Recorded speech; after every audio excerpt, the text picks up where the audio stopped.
The question of the existence of God and the question of the existence of the Martians more or less is the same question. Do the Martians exist? So it is a question, do a person we cannot see exist or not? So Martian and God are the same question. When it comes to the origin of life, there are only two possibilities, creation or spontaneous generation.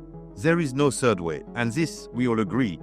Spontaneous generation was disproved many years ago, but that leads us to only one other conclusion, that of supernatural creation. I cannot accept that on philosophical grounds. Therefore, I choose to believe the impossible, that life arose spontaneously by chance. Can a democratic majority in your country pass a resolution, say, to gas Jewish people, reinstate slavery, euthanize old people? Does it have the right? Yes or no? Probably you will say no, not even if the parliamentary vote is unanimous. You know, if you asked that question 2 centuries ago, almost everybody would say, yeah, slavery sounds good to me.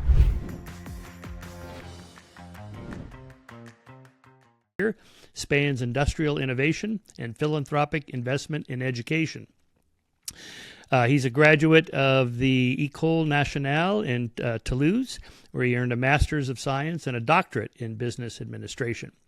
He began his career in the family business, managing the Bolloré Group's industrial division from 1981 to 1990.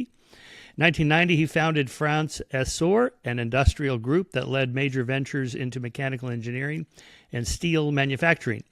Since relocating to London in 2011, he has focused on educational and cultural projects. He founded several schools, including the Laurels in London and Les Vignes in France. He's also a Knight of the Legion of Honor. Michel, I've never had a Legion of Honor on my show before. Congratulations. Thank you, Michel. So thank you for this book. I mean, I have to say, if I was to pick one volume, I have libraries of books on this subject here. This is probably the best between two covers, summary of all the arguments for God's existence, for why you should be a Christian, the problem of evil, all that stuff. So maybe we should start with a little bit of background. I was surprised to see a book like this written by an entrepreneur and a business person, not a theologian or a mathematician or whatever. Give us a little bit of sense of background because you really did compile a massive amount of information in here. You've obviously done your homework. Yes, in fact, this book represents 4 years of work. We made a mistake with my co-author, Olivier Bonnassy. Olivier Bonnassy is a mathematician. He has made the top school in France for mathematics. And we were friends. We already have been working together. And one day we realized that we were looking for a book explaining the evidence of the existence of God for the general public, for the general public. And but also which was not only on science, but all the other fields of knowledge. And we realized that this book did not exist. So Olivier told me, well, we should write this book ourselves. And he told me it will take 1 year, not more. So I said, okay, for 1 year I can do. I could not do more, but one year I can.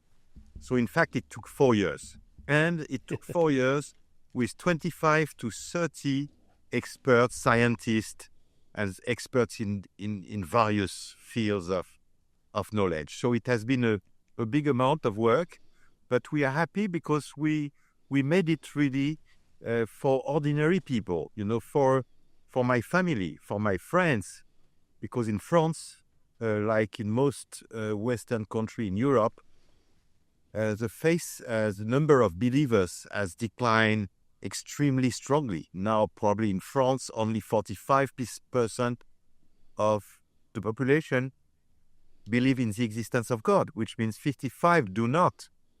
That's enormous. Probably I live in England, probably the figures in England are the same. So really, we wanted to have a book which is not for PhD plus, it's for your wife, it's for your cousin, it's for a nephew, it's for a young of 17 years old, it's for everybody. And the reaction we have of this book since 4 or 5 years are going in this way, we are quite happy because I think we have found the right recipe for it. Everybody says that the book is easy to read and accessible. So many people who do not know what they should think. It's important. It's an important question. It's a question that probably everybody should ask himself at least once in his life, because it's the difference between if God does not exist, we are just particles, nicely arranged by chance and necessity. Well, that's something. But in that case, we are nothing. We are not more by nature than a mosquito. So the real question of this question of the existence of God is, are we nothing, which are particles, and when we die, these particles will go back into the universe, or are we more than nothing? Are we something? So this question, I think that we all want to have an answer. Michel, do you call yourself a Christian openly? Yes, I am a Christian, and I have always been a Christian because I'm coming from a part of France, Brittany, which has always been very, very, very Catholic. Mm-hmm. However, as I am a scientist, since I am 30 years old, I always thought I cannot be a Christian because I'm scientific, if science does not comfort my faith. If science would have said that God does not exist, I would have given up my faith for sure, because I don't want to live into illusion, and I don't want to have useless practice.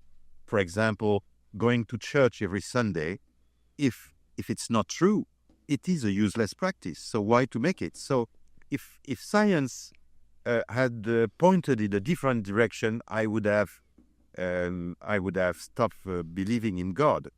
But what was very interesting that the more we have been digging this topic, the more we have been looking for it, and we were amazed, Olivier and I, to see how strong the recent discoveries are evidence for the existence of God. What if, I don't know, your son-in-law reads the book and goes, I'm not convinced. Good arguments, but I'm not quite there. Or maybe some rebuttals, or maybe even in our conversation today, I convince you that, it's not quite there. Let's use a Bayesian preponderance of evidence, 50% plus a feather.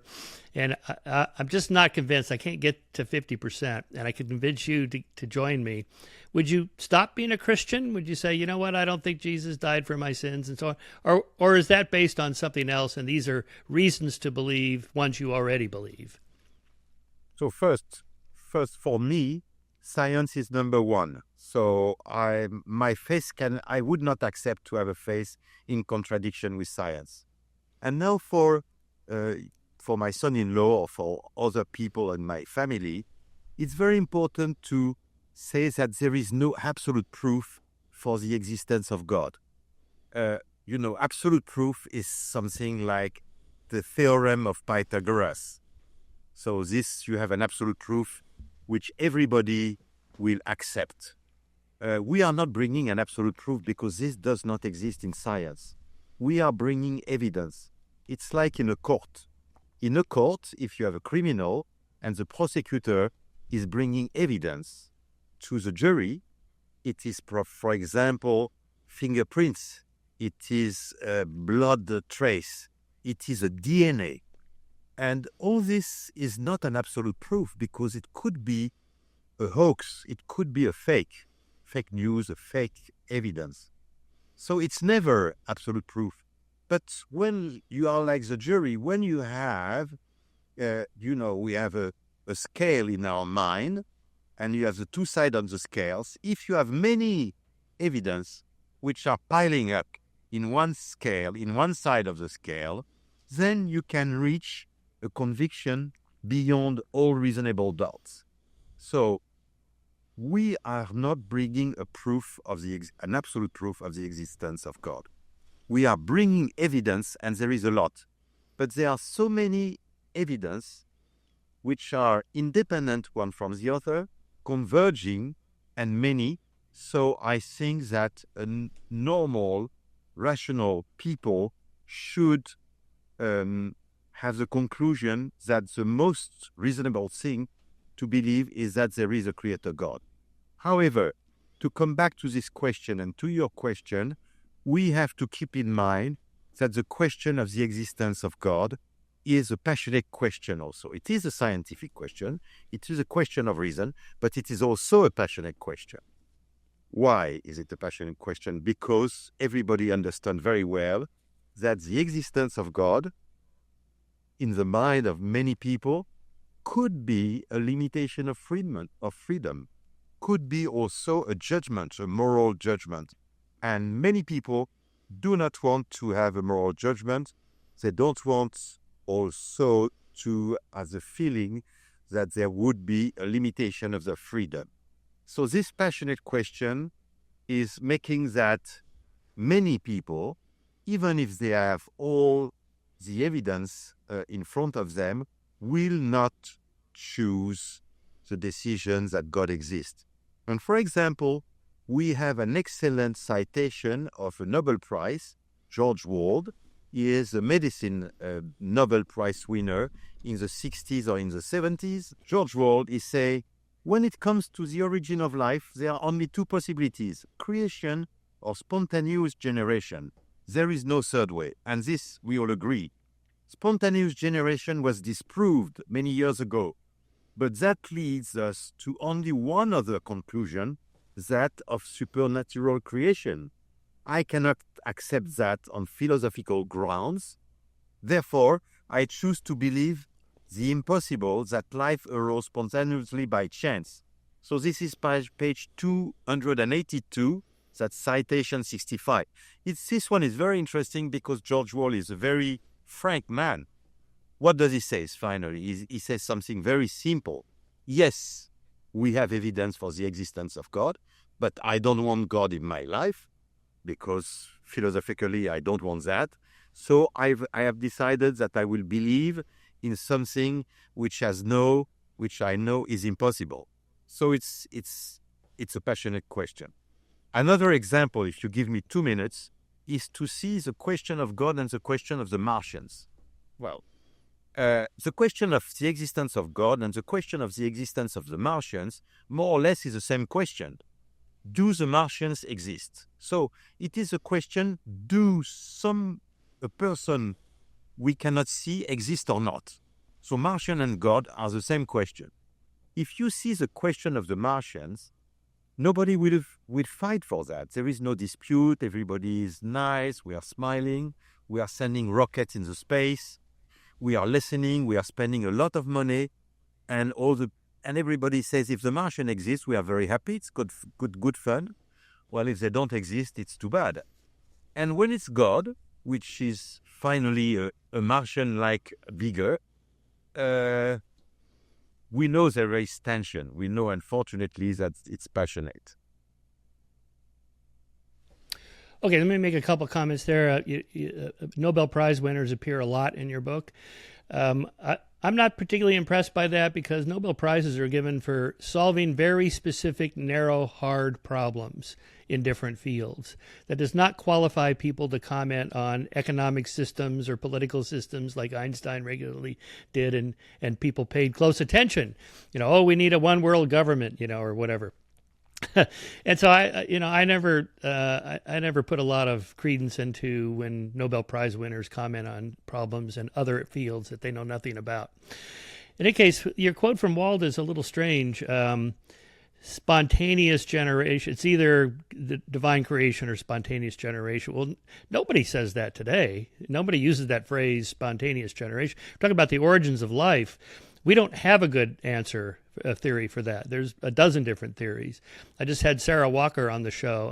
Her book is Life as We Don't Know It. And her proposal in her book is that scientists have failed to provide a good testable explanation, and there's no consensus so far. So let's try something completely different. And hers is this thing called assembly theory. So she explains it. Maybe she's right, maybe she's not. But the fact that there's a gap and we can't explain it, the God of the gaps argument, doesn't mean that we have to turn to divine creation.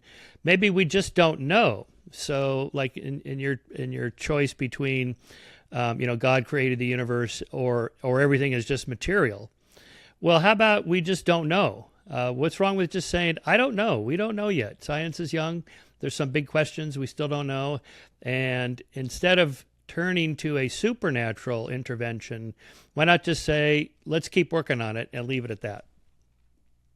Yes, well, first for the Nobel Prize, I fully agree with you that, of course, the Nobel Prize, exactly what you said, they have a narrow specialty, and that's it. However, it's always, I think, interesting to give citation of Nobel Prize winner, well, because they are interesting people, even if well. So that's one. And the second thing is that the question of the apparition of life from inert matter is a very interesting question, because Darwin used to say, it was in 1870, that life appeared in a small pound of water, hot water, at the foot of a volcano.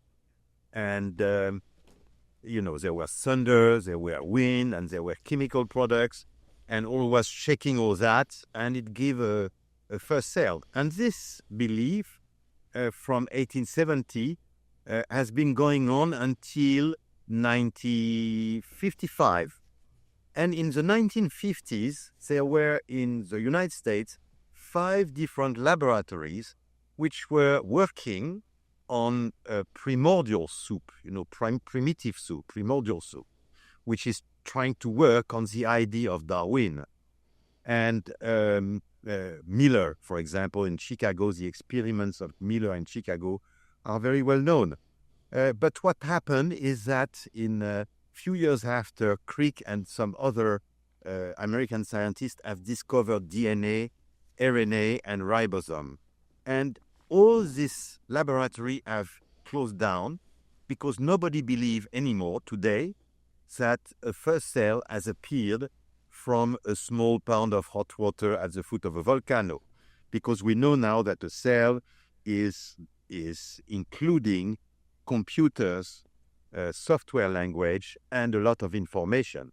The density of information of a cell is 1 billion times more dense than your own iPhone, which is incredible. So the gap, I would say, the gap between inert matter and life has increased. That's all we want to say.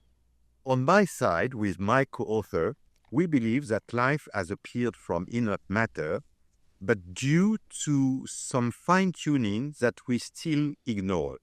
Probably it's something extraordinary. We shall find one day. We have discovered the fine-tuning for cosmology. And probably we shall find the reason of the fine-tuning for the apparition of life, in which I believe. But it is extraordinarily complex, and if there is such a fine-tuning, in our mind, it is one more evidence for the existence of God. Okay, I want to ask you how you think it happens, how the creator, the deity, or the designer interacts with our physical world to, let's say, bring about DNA from RNA, or mitochondria gets incorporated into some eukaryotic cell from a simpler prokaryotic cell and becomes more complex. If it's not just happening naturally from the bottom up by the laws of nature, but that the designer reaches in from wherever into our world to stir the particles somehow. Is that what you think is happening? No, it's not the way I think. No. The way I think is that life has appeared from inert matter by laws, which is fine-tuning, by laws that we ignore today. You see? I don't think that it's possible to believe that. I don't think that God has been doing the first cell himself because it was impossible from matter. I think it is laws, but laws that we ignore. But these laws are so complex that they are a testimony of his existence. For example, if we go back to the fine-tuning to understand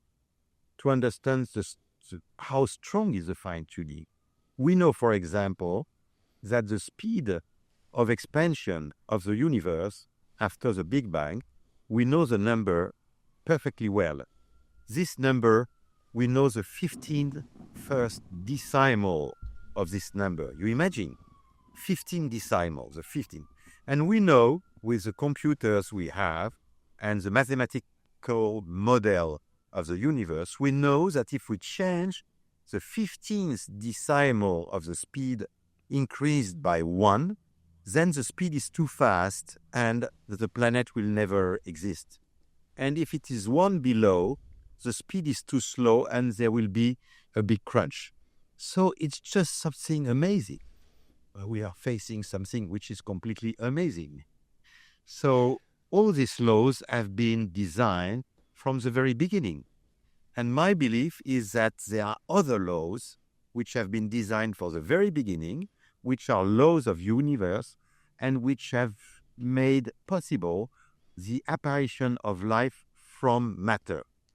But what I say is that these laws are so brilliant, wonderful, highly improbable that it is the footprint of God. Okay, so it is your contention, something along the lines that when God designed or created the universe and the laws of nature, preloaded into those laws were that life would evolve from simple to complex and so on. At no point is the deity intervening into the system to stir the particles at various points, like the Cambrian explosion or the development of the eye or DNA or the big brain or whatever. These were all loaded in there. So it's more like a deism kind of argument where God created everything and then stepped back and just kind of observes it unfolding. Well, more or less, yes, this is our belief. Of course, there could be other beliefs, but Olivier and I, as author of this is our belief. We believe that the Creator God, we don't want to make faith and religion. Our book is not at all a book of faith of religion. We just are asking, and we are bringing evidence, like the philosopher of the 18th century, that the universe is a wonderful clock, and behind this clock there is a clockmaker. In fact, the question is there a clockmaker or there is no clockmaker? So we want to bring information to the readers that yes, behind this wonderful clock there is a clockmaker. So this is true for cosmology. We are discovering in cosmology that the clockmaker is really, if I may say, he's a genius. Really, it's very, very good mathematician, an extremely good mathematician, and also he has paved the way by laws we ignore. He has paved the way to the apparition of light from the very beginning. But you're a Christian and you believe that Jesus is the Son of God who came into our world and was persecuted, crucified, and resurrected, rose back to heaven, and so on, and that miracles happen, like at Fatima. So you must believe occasionally God intervenes and interacts with our world. Yes, of course. Yes, of course, God is intervening in the life of the universe every day because he's giving a soul to every newborn, to every new human living. You know, when a baby appears, he has a soul. So this soul has not been given at the origin of the universe. It is given when the embryon appears. So of course, God is intervening in the world. Yes, that's true. And yes, he can intervene if he wants to make something happening. There is no reason he could not. Well, that's what I believe. Yeah, okay, fair enough. But I guess I'm asking one deeper question. How does he do it? In other words, you're offering an explanation for why certain things happen because God intervened. How does he do it? And is it your contention? Well, it was a miracle, or I don't God know. works in mysterious ways. I just Because don't know. I just don't know that. I don't know. you don't know. Okay, fair enough. That's right. Because I don't think No, anybody knows. I don't know. Yeah, but see that's the distinction between a scientific explanation and then, I don't know, whatever you want to call that, something like a religious explanation or a supernatural explanation, because it doesn't offer an explanation. It doesn't tell us anything we can go on from there. Like, well, how do I test it, or how do we know if it's true or not? And that is a kind of faith question. Let me give you an example. I use this often. Comes from a podcast guest I had, Neil Van Leeuwen, who wrote a book on religious beliefs. So here's the distinction he makes. When the preacher tells the congregation the church has a parking lot in the back, they can go see it for themselves. Either there is or there isn't. But when the preacher says, God is 3 in 1, 1 in 3, Father, Son, and Holy Ghost, but they're all in one, how is anybody supposed to fact check that? How do I know if it's true or not? And people either accept it or they don't, because that's our belief. You can't check that. Right, so you either accept it or you don't. And isn't the resurrection story something like that?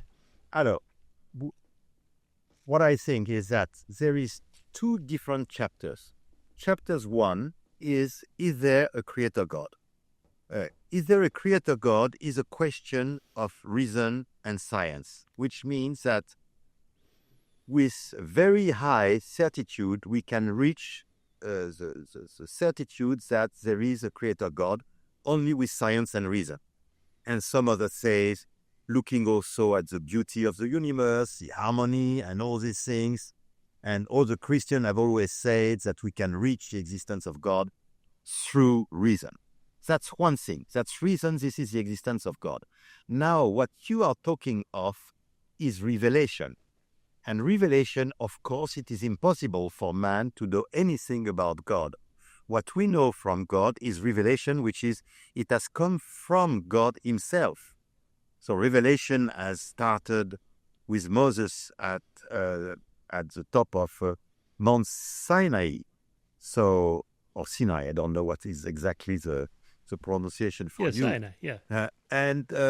So then he is telling that he is a God of love, he is a God of only for the good, and he wants to give us life forever. So this is revelation. And then we have the 10 Commandments, and then we have all the Bible. And the Bible is revealing God to us, but it is a revelation. There is no way that we can fast check that, as you mentioned, of course. So we can know that God exists by reason, but for what is faith, that's faith. This is where is the merit of faith. Okay, fair enough. Yeah, I think that's right. I agree.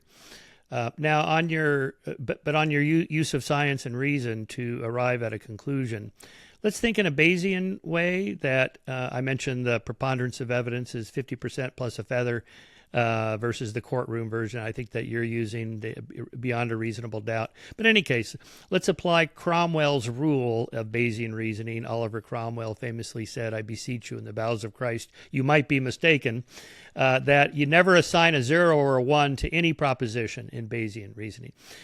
We don't know for sure because I'm not God and neither are you. So it's always going to be somewhere between, 1% and 99%. So given everything you know, what probability percentage would you put for the existence of God? Well, I like what you say because coming back exactly to what we mentioned, there is no absolute proof for the existence of God. Absolute proof is something which is convincing everybody, everywhere, during all the centuries. So this proof does not exist. What we can have is a certain number of evidence, and after, as you say, after is just the balance, the two sides of the balance. What should I say? The evidence for the existence of God are, I would say, mostly 3. The first one is the beginning of the universe, because everybody accepts the principle of Parmenides, a Greek philosopher 2,500 years ago, that from nothing, nothing can come. In Latin, it was ex nihilo nihil. So ex nihilo nihil, I think everybody agrees on it. Consequently, all the materialists, they have to believe that our universe, in one way or the other, has never had an absolute beginning. No. But this question of the absolute beginning is also a scientific question. And today we have 6 evidence from different fields of knowledge and scientific that it is very highly improbable. How improbable is it? Well, that is the question you are asking me. Well, I would say that today, having many evidence from different fields, thermodynamics, expansion of the universe, physics, mathematics, it is that the universe is eternal is highly, highly improbable. I will not give you figures, but I would say that it's more than 90%. Voilà. Okay. But I agree with you, no absolute proof. There is something which is left, which is the final decision, like the jury in a court. You have to make a leap. There is a small leap of our mind, of our will, to make a decision at a point. All right, let's talk about those 2 lines of evidence, that is, why there's something rather than nothing in the Big Bang origin of the universe, and then the fine-tuning. I think those are the 2 best lines of reasoning in support of the belief in God. So let's start off with why is there something rather than nothing? What do you mean by nothing? Mm-hmm. It's a very important question, because Stephen Hawking, at the end of his life, he was like all the materialists. He was studying very much the multiverse. The multiverse is the only possible explanation for the fine-tuning of our universe. To say our universe is wonderful, but there are billions of other universes, and therefore we are in the good one, and all the other, there is no life in the others. So Stephen Hawking, at the end of his life, he said, the theory, and we have the citation for that, the theory of the multiverse is dead. It's finished. It's impossible. But Stephen Hawking was an atheist. So he decided to say, well, perhaps the universe has just surged from nothing, just from quantic emptiness with some laws. And it was a desperate move, really. And John Lennox, who is endorsing our book and who is an English mathematician from Oxford and quite friend with Hawking, said after that, something stupid, even said by a Nobel Prize, remains something stupid. To say that universe could arise from nothing is absurd. Because nothingness, really, I don't know what is the word for in English for that. In Latin, it's different, neon. It's really nothingness. There is space and the space is empty, you say there is nothing. But it's not true. There is space. And before the Big Bang, as we know that space, matter, and time are completely linked and they cannot be separated, before the Big Bang, if the word means something, I'm not sure, but before there was no space and there was no time.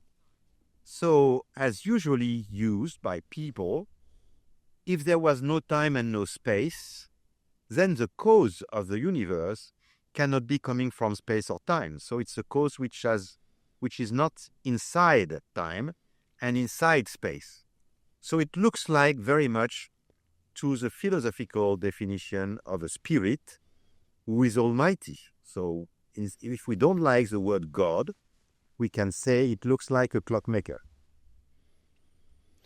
Okay, but is your contention that God created the universe and everything out of nothing, correct? For me, yes. Okay, so apparently it is possible to create something from nothing. For him, yes, of course. Well, but how did he do it? I mean, what if he used the quantum foam fluctuations or some, quantum, field or, antiparticles? Then he's just an engineer. He's a quantum physicist.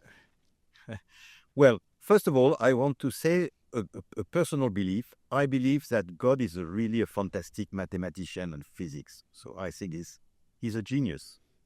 Now, I don't know how he did, but when I pass away, I will ask him, and I will try Okay. with a near-death experience to come back and tell you. But Okay. I think I will have to wait that.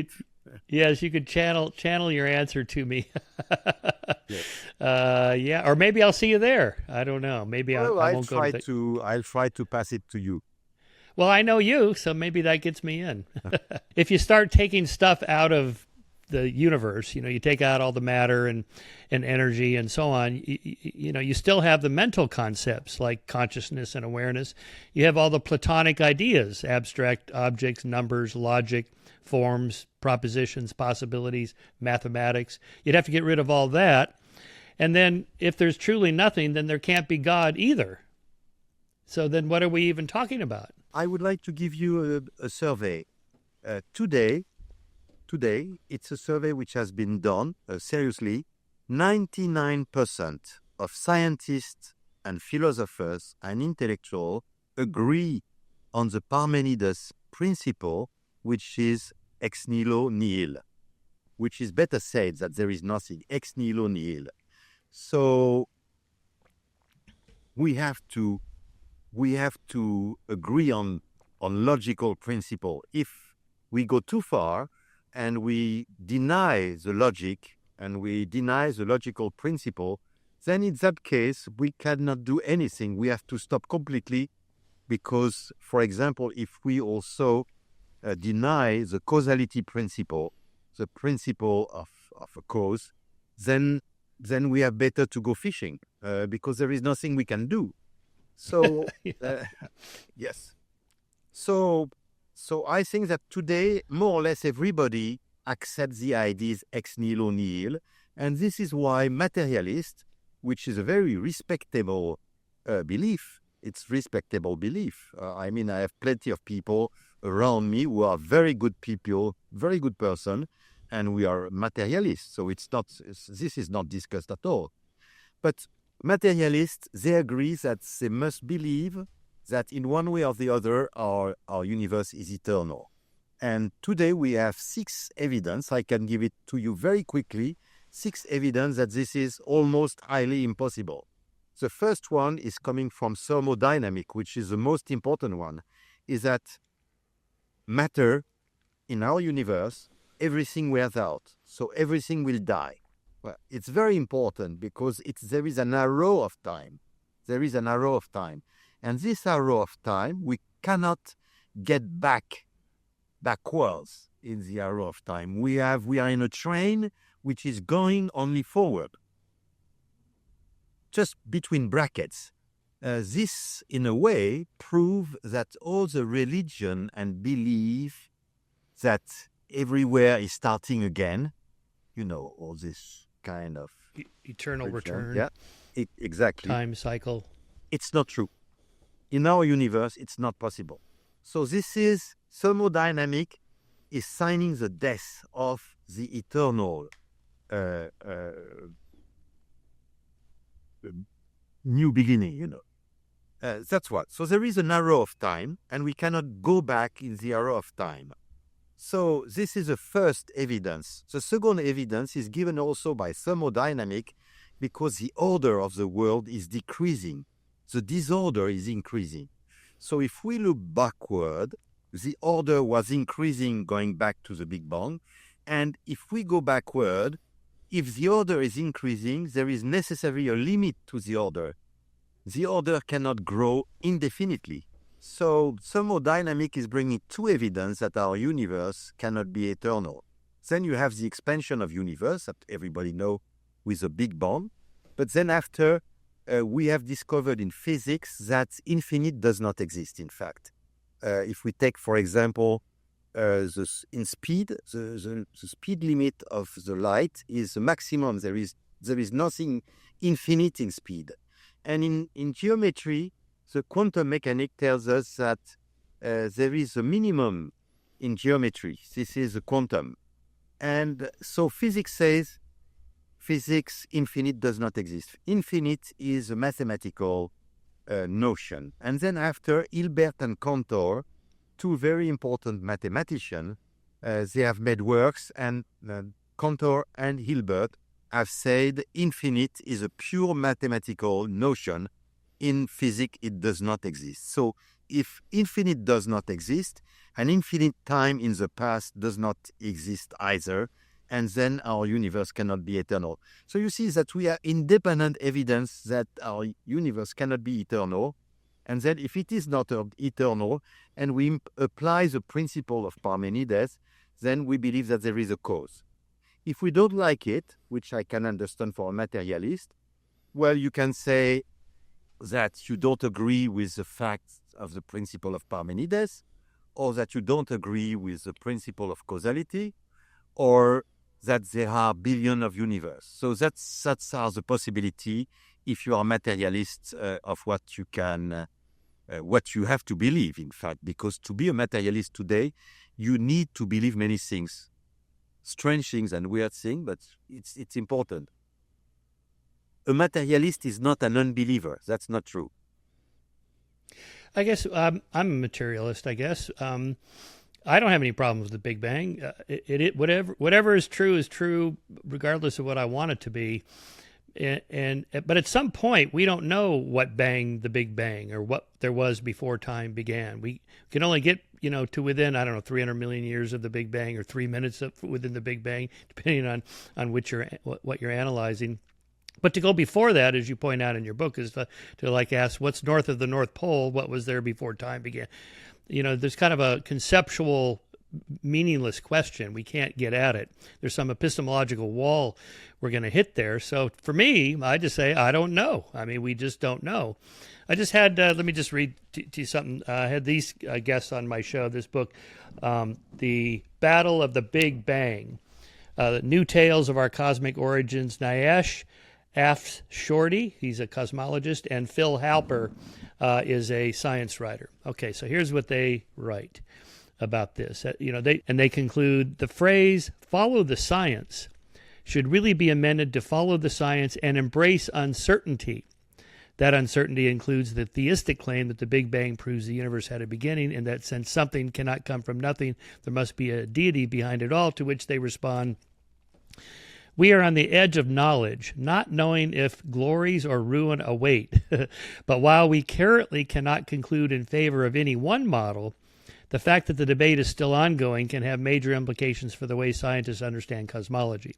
One thing we can hope you appreciate from this book is that the certainty that the universe was born a finite time ago in a state of infinite density is now gone, replaced by a lineup of fascinating candidates, some that might restore an ultimate beginning and others that promise an eternal cosmos. This is the quiet revolution of the 21st century." Anyway, that's their review of all the models. They're not atheists or theists or anything. They're just, this is the state of the science. All right, last point on this creation ex nihilo idea. According to the scholars here, chapters 1-2 contain two accounts of the creation of the world by God. According to the first, man was created, male and female, after the creation of plants and animals. According to the second, man was created first, then the trees, then the animals, and finally woman. In the view of these discrepancies, to say nothing of the differences of style and feeling so obvious as to need no detailed enumeration here, the two stories cannot come from the same hand. The first is basically from the P source, the second from the J2 source. Both of them bear the marks of having been elaborated by writers other than original authors. Now, I mentioned that because you talk about the revelatory nature of the truths of what's in the Bible. So I'd be curious to know your thoughts on the two creation stories. But more importantly, does this speak of creation ex nihilo? So these guys say yes, if the rendering of the RSV, Revised Standard Version, of the King James Version is correct. In the beginning, God created the heavens and the earth, but the Hebrew ber sith seems to mean in the beginning of rather than in the beginning, and this requires that verse 1 should be taken with verse 3 on verse 2, see below, and rendered, in the beginning of God's creating the heavens and the earth, God said, etc.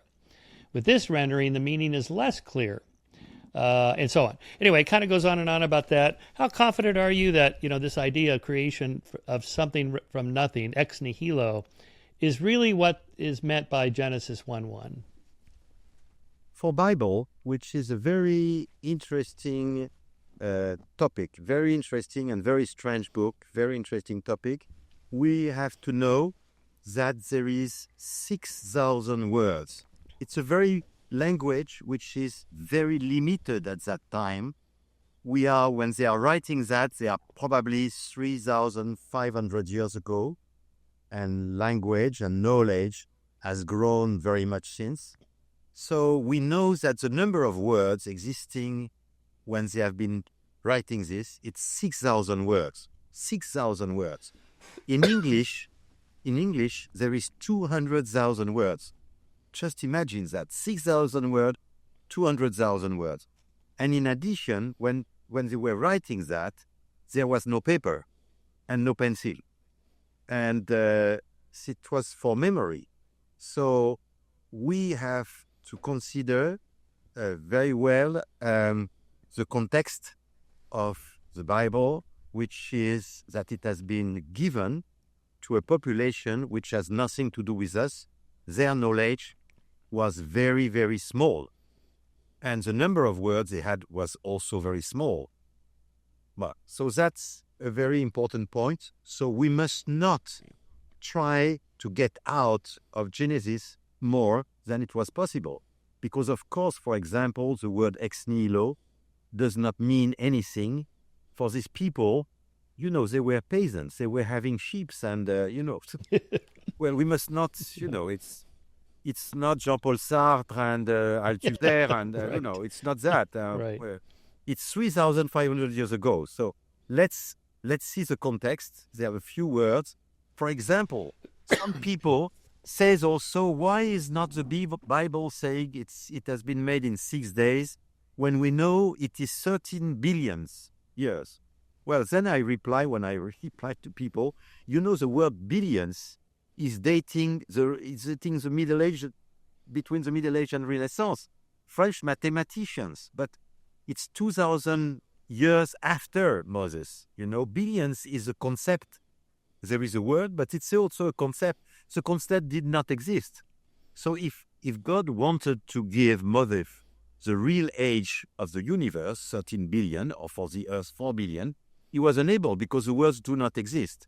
So we have to take the place of God a little bit, both, and we have to explain to these people, you see all these people on the mountains and in the Arabia, in Egypt, all these truths with simple words, which still can be important. In fact, Bible is not a book of cosmology. Bible, it's a revelation. It has the purpose of Bible is to say, who is God? That's one, very important. Who we are, that's 2. And 3, how can we join? Well, that's all. So it's not a book of cosmology. If we are looking for cosmology, in Bible we are. So who is God? Thanks to Bible, if we believe in God of the Bible, we know who he is. He is mostly his love. And he has created man, to have more friends, etc. And who are we? We are just matter, because he did ourselves with matter, but he's putting a soul in the matter. And so we are soul and matter. We are spirit and matter. We are a mixture of both. We are both.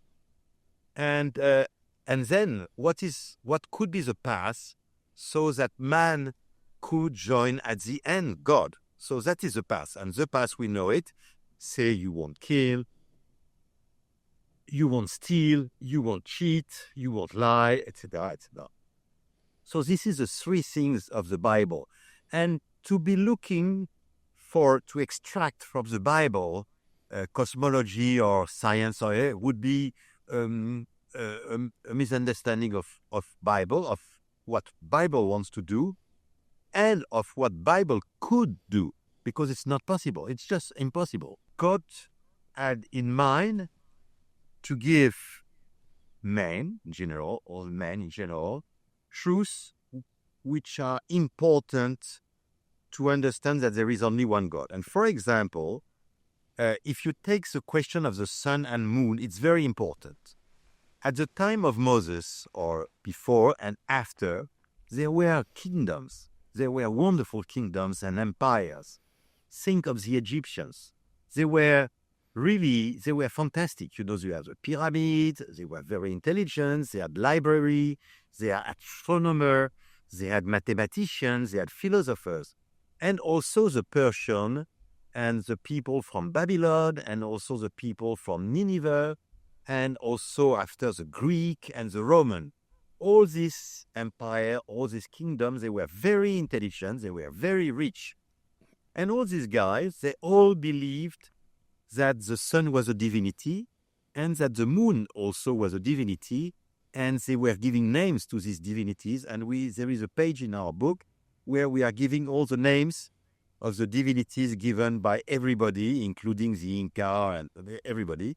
And only small group in the world, the Hebrew, poor people with just a few animals, just not even owner of their lands, living under tents. And these people, they wrote in their book that the sun was just a lamp for the day and that the moon was just a lamp for the night. So let's now open like the poker, let's open the cards. So what do we know now? 3,000 years after, the Hebrew were right. The sun is only a lamp and the moon is only a lamp for the night. And all the others were wrong. So we have to explain that. So we can say, well, it was chance, perhaps. Okay, so if we make it once, it works. But if we gave 10 examples of this, it doesn't work anymore. That's the problem. So then you can say to me, okay, but why would God say that the sun and the moon are not a divinity? And why does he not explain better all this question of Genesis? So the answer is very simple. God had to say that the sun and the moon are not divinity just to explain that is God alone. There is only one God. There is no divinity. So he had to explain that. He has not to explain that the universe is 13 billion years because it is useless, completely useless. It has no...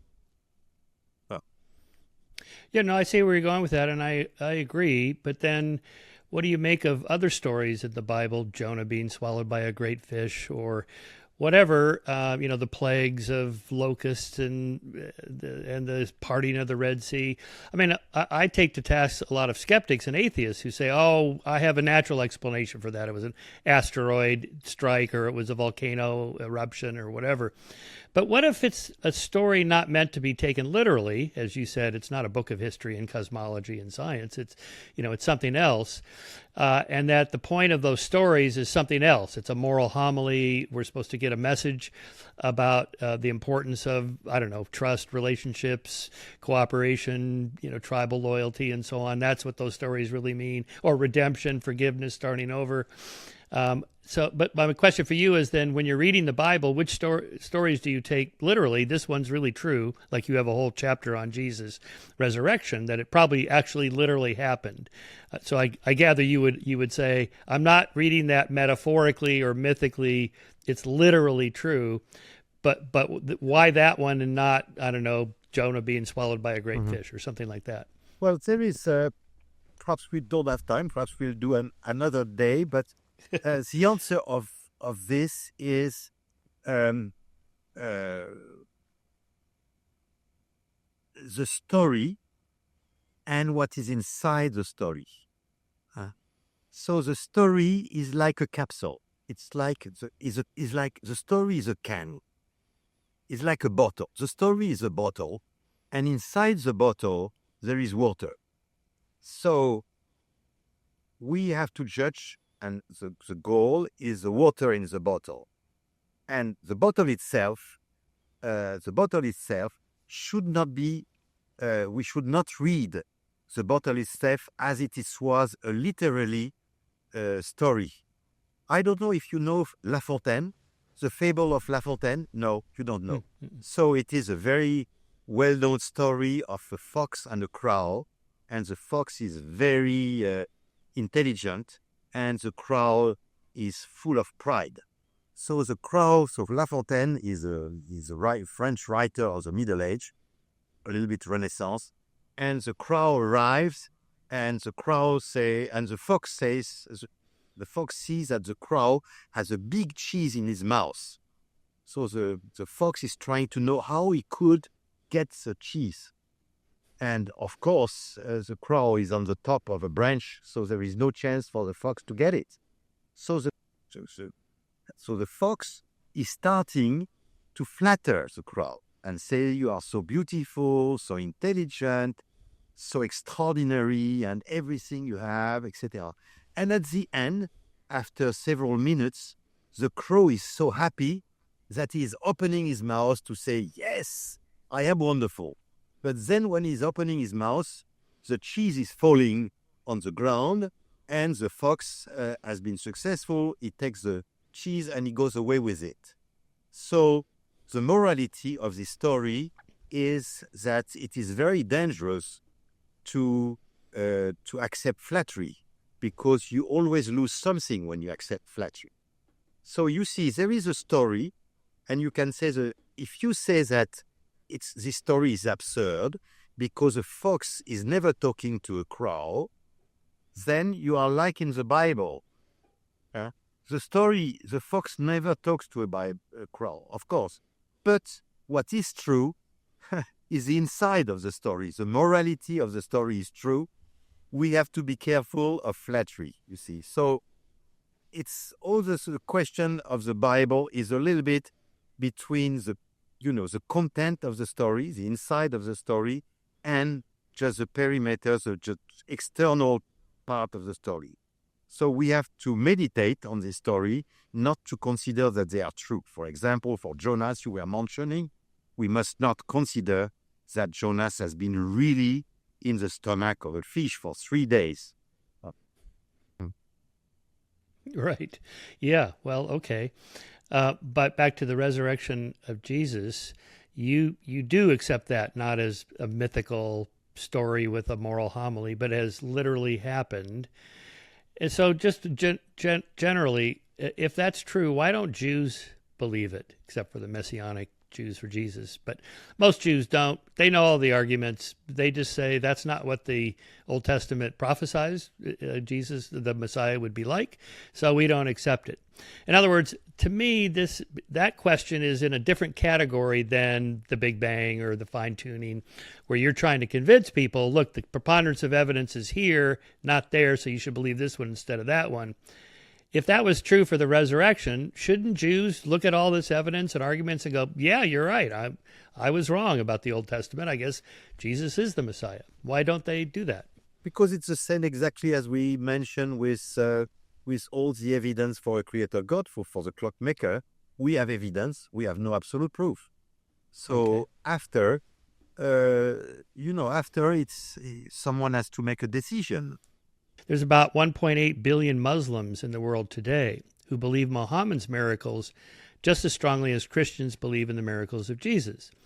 To wit, Muslims believe that Muhammad split the moon, caused blindness to the Qurayshite warriors assembled at his door to assassinate him, caused the horse of an enemy pursuing him to sink into the mud, accurately predicted where enemy chiefs would be killed before the Battle of Badr, quenched the thirst of 1,000 of his soldiers, caused 2 trees to move at his command, caused a barren ewe to produce milk. This goes on and on and on. And of course, at the end, he healed the sick, cured the blind, and most famously, he flew on a winged horse from Mecca to Jerusalem and then off to heaven. And then as for, because you also mentioned the disciples that went to their deaths, often executed by the state for their belief. One need only note that Muhammad Atta and his fellow Muslim hijackers did on 9/11, declaring Allahu Akbar, God is most great, as they went to their martyr deaths in anticipation of a glorious afterlife. Most Muslims believe these miracles really happen. Most Christians are skeptical, like I am. If there's no test for the validity of a miracle claim, then the default position should be skepticism or the null hypothesis. So, why would you accept the miracles of Jesus but not Muhammad, or there's a bunch of other people that claim to perform miracles? What you are putting on the table is that we have no absolute proof for the different, if I may say, the different answers that we have on the table. First answer, does God exist? That's the first question. So we don't have an absolute proof. So we are ending perhaps our talk tonight, like I'm ending with Saul Perlmutter and John Matter. We are very friends, and I hope that you and me, we are going to bed tonight and say, well, I feel I know more thing now because I had this discussion with Michael. Myself, I will say, this discussion with Michael was very good. And you will say, well, this discussion with Michel was also very interesting. This is where we are going to bed like that. So that's the most important thing. There is no absolute proof. There are books which are giving evidence for a creator God. I think that the evidence for a creator God are very strong. Still, people can continue to be materialist. This was the case for Saul Perlmutter and for John Matter and for some other, because I have been, of course, discussing to write this book with many other. I could tell you many stories. For example, I will tell you one very quickly because I like it. Please. When I was writing the book with Olivier, some people told me, you have to meet the most important cosmologist in France, who is Yann Membrini, is fantastic. Well, the only problem is a fierce atheist. So we met him, we had lunch with him, we discussed with him. He is still completely atheist. But you know what? It's very interesting. It was 5 years ago. We met because we were writing the book 5 years ago. He's going to marry in July next year, in 6 months. And he, with his fiancée, well, he is 58, but he's still marrying his fiancée. So his fiancée, he has been asking Olivier and I to be its best man. When I like this story, Yann Membrini, he has been writing many books of astrophysics and physics also, like all the you have in your book behind you. And we are very good friends. And not only we are good friends, but he's asking us to be the best man at his wedding. So I think it's a lovely story. And I don't see why we should polarize this discussion. And I know that I'm not an American citizen, but I know that unfortunately, politics is very polarized in the United States today. And I think we should do our utmost to be very friends together and to listen to each other. And that's it, because there is no absolute proof, nor for Jesus or for the Muslim, nor even for the Creator God. And we have to live with that. So we have to just to consider where are the best, if I may say, probability, where are the best evidence, and we have to live with honesty, which is very important. Wow, that's beautifully said. I could end the whole thing here, but I just have a couple more points to make. Let me just tell you who I think Jesus was. I think you can add this to your list maybe as more of a redeemer prophet and a Messiah for this life, not the next life. Here's how I think about that. Recall that Jesus suggested to his followers that redemption was coming, that the kingdom has come upon you, Luke 11:20, and especially in Luke 17:20-21, where Jesus seems to infer that heaven is a state of mind. Quote, and when he was demanded of the Pharisees when the kingdom of God should come, he answered them and said, the kingdom of God cometh not with observation, neither shall they say, lo here or lo there. For behold, the kingdom of God is within you. Then, of course, I turn to the Interpreter's Bible. Some scholars contend that a better translation for within should be in the midst of you. But then they add within corresponds to the normal Greek use of the word, And this translation makes Jesus declare that God's rule is a new spiritual principle already operative in the lives of men. In this sense, the saying could be compared with the words of Paul in Romans 14:17, "For the kingdom of God does not mean food and drink, but righteousness and peace and joy in the Holy Spirit." Further, they note that "in the midst of" is a translation that removes the saying from its exceptional category among the kingdom references in the Gospels. So, in this sense, what if the greatest religious truth in all of religious Christendom, that if you accept Jesus as your Savior, you go to heaven, where you spend an eternity with God, was never meant to be taken literally? If so, perhaps it illuminates the tantalizing passage in Matthew 16:28, in which Jesus told his disciples, "Verily I say unto you, there be some standing here which shall not taste of death till they see the Son of Man coming in his kingdom."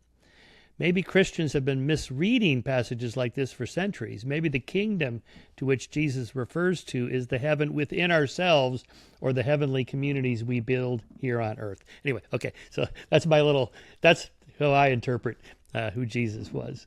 Okay, last question. Let's talk about the morality thing here. In your chapter 22 in your book, "Is Everything Permitted?" You have two questions. I'll just read the first question for readers. Can a Democratic majority in your country pass a resolution, say, to gas Jewish people, reinstate slavery, euthanize old people, grant the right of abortion up to 9 months, or legalize pedophilia? Does it have the right? Yes or no? Probably you will say no, not even if the parliamentary vote is unanimous. Well, yeah, I would agree with that. And so your point is, where does that come from? But my question for you is, if you asked that question 2 centuries ago, almost everybody would say, yeah, slavery sounds good to me. It says right there in the Old Testament, and I heard my preacher on Sunday talking about God made the black people, and he put them in Africa, and he made the white people, and he put them in Europe, and he made the Asian people, and so on, and this is the way it is. And that probably very few people would have been slavery abolitionists, for example, or would have had any problems gassing Jews. It's important for a materialist agnostic, it's important to have in mind the implication that such a belief means. If you are a materialist, good and evil do not exist, because there is no transcendent source for good and evil. And it looks very simple, but in fact it's very, very difficult to accept that. And it was very interesting in the former centuries to see that this question has been heavily discussed, because it's terrible. So we took the title from a book of Dostoevsky, which is very well known, which is a brother Karamazov. And one of the brother Karamazovs, Ivan Karamazov, just says there is an atheist who tells him that God does not exist, and and he says then if God does not exist, everything is permitted, say Ivan. So, and it's true. If God does not exist, evil and good do not exist either, of course. Are we ready to accept that? That's a question we have to. Am I ready to accept that? Because in that case, it means that if the parliament, imagine another country, let's not take United States or France, let's take another country. If another country would decide, make the decision you have been reading, could I accept that because it's a majority or not? In fact, is there a red line? Do I feel in my soul, it's not it's not a question of logic, it is a question of feeling your soul in Soya. I feel inside me that there are red lights. Voilà. And what we are hoping is that people, if they read this and they think it over, they realize that there is inside us some red lines that we cannot cross, whatever. And if we have red lines, then we go to the question, why do I have red lines inside me? And then the reason is simple. It's because I have soul. And in this soul, the natural moral of God is written, and it is you won't kill. So this is my red line. So in fact, this chapter is not an evidence. It's not working like a logical evidence. It is working in a very different way. It is just to feel that we have inside us something which is not material. There is something else. And we can't stop it to say and to talk, you won't kill. It's inside us. This is a chapter. Yeah. Well, but my point of putting your question 2 centuries in the past is to say that those red lines, those people did not have, most of them did not have red lines like you and I have. Why is it we think women should have the vote and that blacks should not be enslaved and Jews should not be gassed, whereas centuries ago, almost nobody thought that? So where were the red lines then? Obviously, culture and history makes a difference. You and I are products of the Enlightenment and the Age of Reason and the whole utilitarian, rational arguments. As Lincoln said, as I would not be a slave, I would not be a master. And, giving freedom to the slave, we assure freedom to the free. This is a game theory logic question that gets applied to politics. That's pretty new, right? I undertook for writing The Moral Arc, reading sermons from Baptist and Protestant preachers in the southern United States in the 1800s. And it's hard to read these things. I mean, they absolutely believe the blacks were inferior, were saving their souls, slavery is perfectly okay, says so right there in the Old Testament, and so on. No one had any problem with any of this, almost no one. To their credit, the Quakers and the Episcopalians were the early cutting edge, so credit to them. But most people didn't. So why didn't they have the red line that you and I have? Because what you say is unfortunately perfectly true. The red lines can be erased completely. We can